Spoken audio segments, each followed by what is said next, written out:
Remember Phil Cool? He was a great impersonator whose comic facial contortions and uncanny celebrity voices had everyone on TV in stitches. Throughout the late 1980s and early 1990s, his name was synonymous with heart-stopping laughter. For many people now, his public persona is a faint memory, but what if I told you that he is still alive and well, leading a more subdued existence away from the limelight? You won't want to miss the touching surprise of how Phil spends his days these days, so stay with me through to the very end. Phil Cool was a regular on British primetime television at the height of his popularity. Huge crowds watched his show Cool It, captivated by his flawless impersonation of celebrities like Jim Carrey, Sean Connery, and Michael Caine. His skill extended beyond his voice impersonations. Anyone listening would find his amusing facial gymnastics in the middle of sentences to be very entertaining.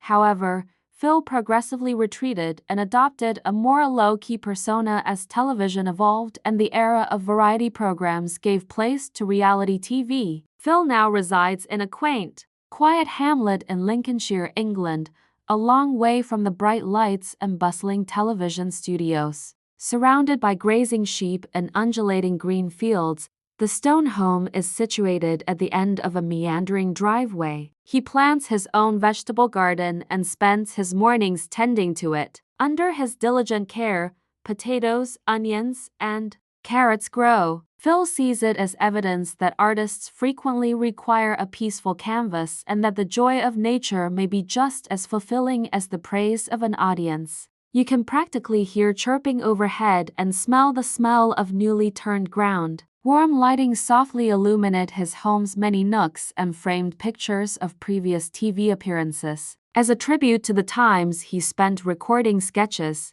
in a studio booth, he has preserved an old reel-to-reel tape recorder. He enjoys showing old outtakes and demo tapes to pals when they come around. It's evidence that memories are richer with time, much like good wine. As he hits play on a random recording from his boyhood, you can really hear the cracking of tape. In the nearby town of Horncastle, Phil spends his afternoons instructing local theatrical students at the community theater. He conducts character development and voice control workshops. Seeing him teach a young actor to have a flawless Connery accent demonstrates that his talent for mimicry is more than simply amusement. It's a skill he's committed to teaching. It demonstrates how genuine ability may find new outlets and how teaching can develop into a stage unto itself. As he makes a joke on his previous TV disasters, you can practically hear the pupils soft clapping and laughing. If you've watched through to the end,